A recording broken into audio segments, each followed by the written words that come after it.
Have you ever arrived from long travels thinking how nice it would be to feel just as good as you did before you started the travels?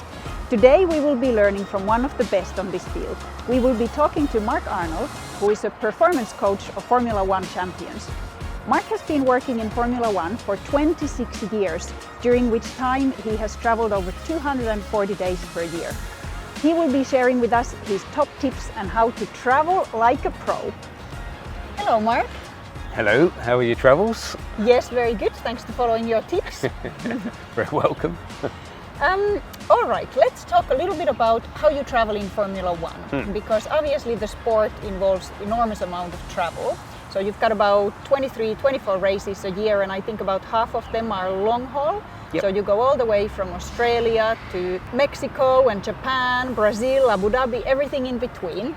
First of all, what's your favorite and what's your least favorite race to go to? Favorite, least favorite. I like Australia as a race. I'm not so keen on Europe. Okay. So you are choosing the ones which already involve a lot of travel, yeah, very much and so. time zone differences. So it means you can handle it well. Hopefully, yes. All right. So let's talk about how you prepare for the travel. So the calendar has been announced. How early do you start planning those flights? As soon as we know the calendar, as soon as we know we're staying in Formula One, I book everything as soon as I can. So I go through the whole calendar for the long haul flights, try and book the best planes that we can get on, so the newer planes make a difference. I try and make sure that we have the direct routes booked, because if you wait too long, the direct options tend to disappear and you're left with stopovers, which they're just a little bit more challenging to plan with the jet lag. And you mentioned about the planes. Why is the plane so important for travel? The newer planes have got a different material they're made of, so they allow a slightly higher level of humidity in the cabin and a slightly lower altitude level, both of which make a difference to how you feel when you get to the other end. So what's your favorite plane to go in? Oh, if I could name two, Boeing Dreamliner, Airbus A350. Okay, all right. So let's say you've got now your flight scheduled. In the lead up to the travel, how many days in advance do you really start the preparation? Normally around 5. So 5 days beforehand, we start shifting the time a little bit, so moving 1 to 2 hours, depending on the direction we're traveling in. Either go to bed 2 hours later, get up 2 hours later. So long as you can religiously stick to that, it's fine. A lot of people can't, and I understand that it's not feasible, but we do that. We focus a lot on the immune system, so that's more of an all-round thing, but leading up to long-haul flights, we want to make sure the immune system is as strong as possible. And the other thing we do, obviously in Formula One, we train a lot with the drivers, and the intensity can be quite high. So one of the things we do, because intense training has a negative effect on the immune system, we taper down the intensity of the training. So for 3 days before we fly, the intensity will be quite low. Okay. Now you mentioned about traveling east or west. Which one is your favorite? East is a beast, west is best, definitely west. So there is a real clear rule for which way it's easier to go for jet lag? For sure, yeah, absolutely, from my side anyway, and for the experience of pretty much everyone I've spoken to. Okay, all right. So now on the actual travel day, when you go to the airport, you go to the plane, do you have any routines that you do that help you to travel healthy? Yeah, I think being organised and well rested before you actually travel is really important. So that's one thing. The hydration side of things, again, we focus on hydration a lot in Formula One in general, but the hydration on the planes is important. So making sure you're fully hydrated.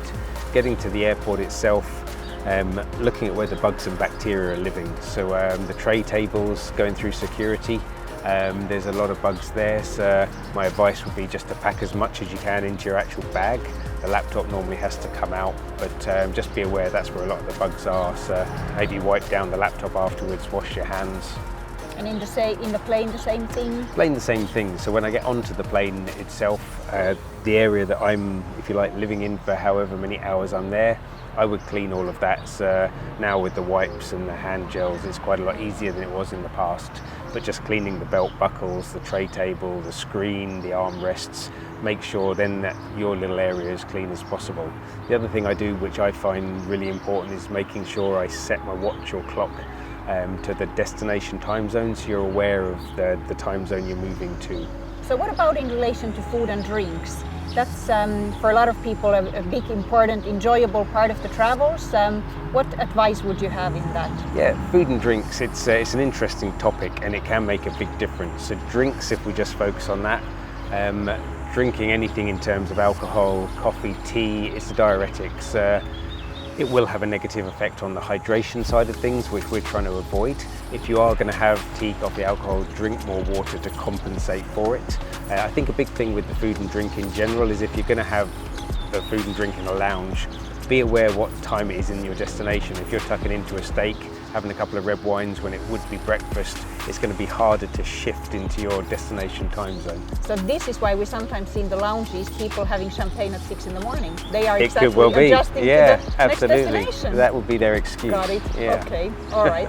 What about food? Anything with food in particular that you'd advise? Yeah, okay, so for me and what I've found most successful in all of the years I've been travelling, and I've tried pretty much everything, I find fasting on the flights by far the best way for me to get rid of jet lag. And for most people that I've given this sort of program to, they've found the same thing. It's not so super easy, but by not eating on the plane and for fasting for a certain period of time, helps reduce a lot of the effects of jet lag. The other positive effect it has, if you like, is people struggle at altitude to digest food properly. So they get a lot of bloating, they get constipation. The airplane food doesn't tend to be the most nutritious of food. So by avoiding all of that, you also avoid all of these other issues. What about then when you arrive to the new destination? What's the first thing that you do? There's a couple. I mean, following this whole hydration thing through is important. The immune system work doesn't really stop. That is just as important. We're in a new country, new bugs, new bacteria. Working through a program just to unwind our body from the travel is important. So we would go to the hotel and work on a combination of flexibility and mobility work just to get the body a little bit looser before we get into the training program in the following days. So this is similar to the program that you created for the hotel guests as well? Yeah, absolutely. Yep, 100%. Okay. So with all this experience you've had in Formula One and traveling, what would you say is your top tip or the most important thing that a traveler can do? I think number one, keep things simple. There are so many different jet lag plans out there that are quite complex, and I think the complexity makes people not want to do them. So keeping things simple for me is one of the biggest things. Do as many of them as you can. So the more of these things you do, the better. The plane makes a difference. Adjusting the time a little bit makes a difference. Fasting on the flight makes a difference. Hydrating makes a difference. If you can't do all of them, just do as many as you can. Great. Thank you very much for your insights, Mark. It's been interesting, and I wish you a pleasant next long-haul flight. Thank you very much.